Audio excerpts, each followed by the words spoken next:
जय जय रघुवीर समर्थ.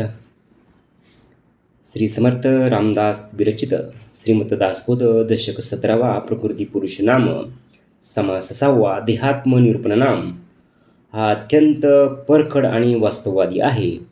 या समासाचा गर्भितार्थ खालील मुद्द्याच्या आधारे समजून घेता येईल.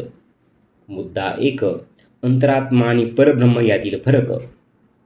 या समासाचा मुख्य उद्देश अंतरात्मा जो देहात राहून सुख दुःख भोगतो आणि परब्रह्म जे निर्गुण निराकार आणि अलिप्त आहे यांच्यातील गल्लत दूर करणे हा आहे.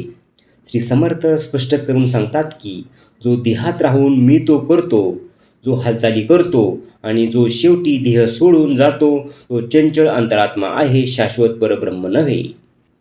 मुद्दा 2. देहबुद्धीचे आणि संसाराचे फोलपण.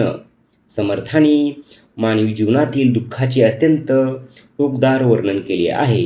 बालपण ते वृद्धत्व. तारुण्यात प्राणी सुखाची स्वप्ने पाहतो, पण वृद्धपणी शरीर साथ देत नाही तेव्हा तोच देह दुःखाचे मूळ बनतो. दैनंदिन हाल.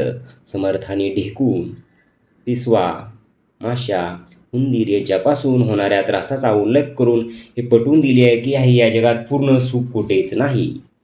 मरणकाळातील यातना.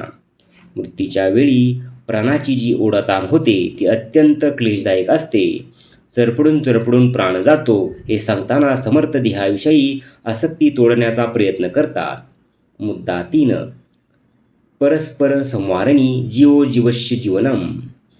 समर्थ म्हणतात की सृष्टीतील 84 लक्ष योनीतील जीव एकमेकांना खाऊन जगतात.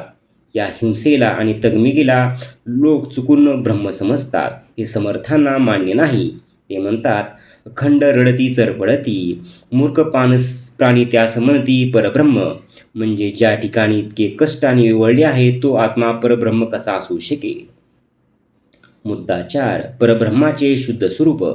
परब्रह्म कसे आहे तर ते अविनाशी आहे, ते दुःखमुक्त आहे, कोणास दुःख देणारं नाही, ते द्वंद्वातीत म्हणजे तिथे स्तुती किंवा निंदा पोचू शकत नाही, ज्याला शिवाय लागतात, ज्याला अपमान वाटतो तो अंतरात्मा आहे, अहंकार आहे, परब्रह्म या सर्वाच्या पलीकडे आहे. मुद्दा 5. कर्म आणि भोग. समासाच्या शेवटी समर्थ सांगतात की श्रीमंत असो वा गरीब मृत्यूच्या वेळी सर्वांची अवस्था सारखीच कासावीस होते. पूर्वी भोगलेली सुखे अंती कामाला येत नाहीत. भोगून अभोगता म्हणजे मी सर्व काही भोगून अलिप्त आहे असे म्हणणे हे केवळ बोलणे आहे. जोपर्यंत अनुभव येत नाही तोपर्यंत ती केवळ फजिती आहे. जय जय रघुवीर समर्थ.